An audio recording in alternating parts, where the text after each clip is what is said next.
Meus pais nasceram na Coreia, na parte norte da Coreia. Da Coreia. Sim. Antigamente era uma península só. Sim, era unificado, era uma nação só. É. E naquela época que meus pais nasceram, a Coreia era uma colônia do Japão. É. O Japão invadiu a Coreia, Pode a crer. península. Também invadiu parte da China também.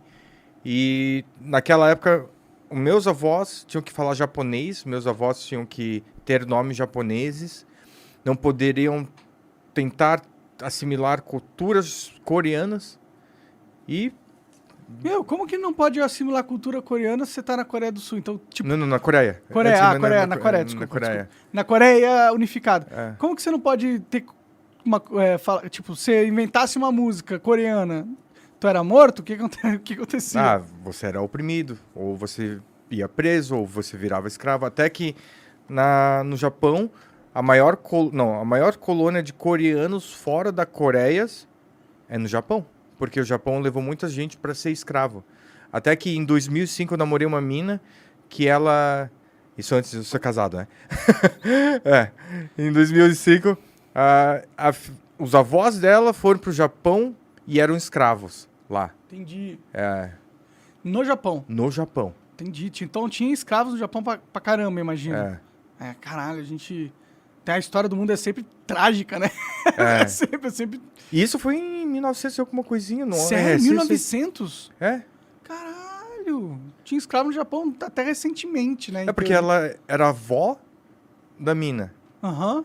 que era... Que era escrava, no caso. Caralho, que bizarro. Aí, quando começou a ter aquela revolução lá, socialista, que a Rússia começou a descer, apoiar, tentar invadir, meus avós decidiram ir pro sul. Então foi antes da Coreia do Norte virar o que é hoje. Isso. Entendi. Mas aí, naquela época, eles perderam propriedade, casas, empresas, perderam familiares. Até um dos primos da minha mãe foi adotado pelo meu avô. E assim, meu avô fingiu que ele era filho dele para escapar junto com a minha mãe. Pode crer.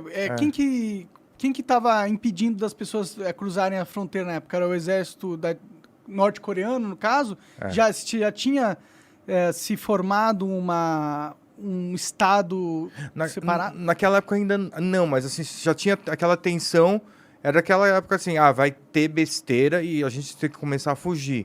Aí claro, o governo estava tentando tomar as casas das pessoas.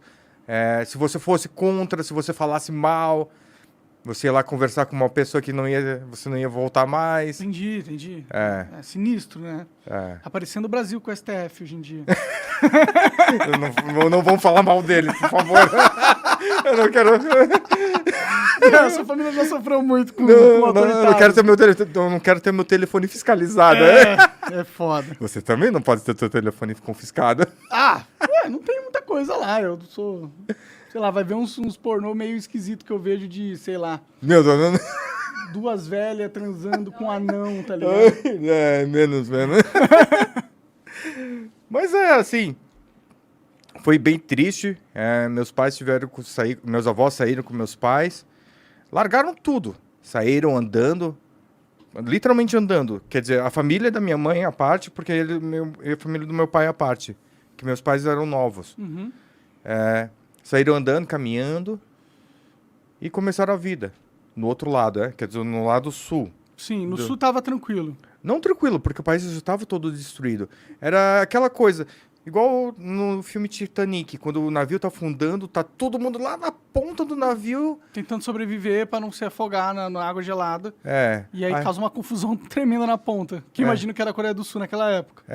Aí muita gente fugiu lá pro sul, para o extremo sul, que é a cidade de Busan.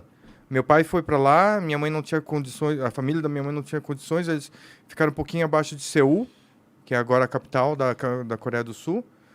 E a minha mãe sempre foi uma batalhadora. O país era pobre pra caramba naquela época. O nosso arroz branco aqui no Brasil é coisa de luxo naquela época. Pode crer? Refinadinho assim e tal. Não tinha. E não tinha açúcar. Então, açúcar também era coisa de rico. Caralho, pode crer. A economia toda fragilizada, é difícil de ter grandes produções de alimento, né? Aí o pessoal, a minha mãe sempre fala assim, quando você olha para o seu prato, pensa assim que eu passei perrengue, seu pai, seus avós também passaram perrengue. Meu pai foi para o sul, porque tinha condições. Aí depois meu pai foi para Seul, para estudar numa faculdade, Seul University. E ele teve uma chance muito legal, que o meu avô, do lado do meu pai, teve condições mais financeiras melhores. Ele pegou uma casa do lado da faculdade e ele tinha um americano que queria morar ali na região e meu avô falou assim, você pode morar na minha casa de graça, mas você ensina meu filho inglês. E meu pai aprendeu inglês com ele e ele foi enlistado para a guerra. Ele foi convocado para a Guerra do Vietnã. Meu pai foi para a Guerra do Vietnã, desceu em Hanoi e quando desceu do barco, o batalhão tudo lá, eles perguntaram assim, alguém fala inglês? Meu pai foi a única pessoa que levantou a mão. Pode crer. Aí deu sorte, eu acho que eu não ia estar vivo aqui. Meu pai foi o tradutor das... Eu queria lá, né? Meu pai era o tradutor das tropas americanas com as tropas sul-coreanas. Ah, caralho, é uma pessoa importante então, hein? Pô, que foda. Até que o meu pai ele tem um túmulo lá na Coreia do Sul. A gente trouxe as cinzas dele pra cá, mas ele tem um túmulo lá quando a gente quiser mudar pra lá, de guerrilheiros da Guerra do Vietnã. Tipo, tem uma honraria por a sua família ter representado um papel importante na guerra. E ele... Tem uma pensão, tinha uma pensão de, tipo, um maço de cigarro por mês, alguma coisa assim. Caralho, as pensões lá não estão... É legal, um maço de cigarro, né? Mas, porra. Aí foi isso, assim. E por que sua família veio aqui pro Brasil? Porque quando meu pai voltou da Guerra do Vietnã, a Coreia ainda estava muito pobre, era na década de 70, e tava ainda começando a ter aquele engatinhamento que é o sucesso da Coreia. Uhum. Tinha uma tia do meu pai que veio na primeira colonização dos coreanos no Brasil. Ela veio para o Brasil, ela falou, venha para o Brasil é bonito, tudo cresce, comida, o tempo é ótimo. Aí meu pai foi. E depois, essa tia do meu pai falou com a tia da minha mãe, que a minha mãe ela fazia bonecas para hotéis, bonequinha de souvenir para vender em hotéis. Ela pegou e falou assim, venha conhecer o Brasil, tem um candidato para você se casar, porque naquela época eu fazia troca de casamento arranjado. Sim, sim. Aí minha mãe veio e se casou com meu pai. Aí minha mãe tinha a possibilidade de ir para os Estados Unidos, mas ela decidiu se casar com meu pai.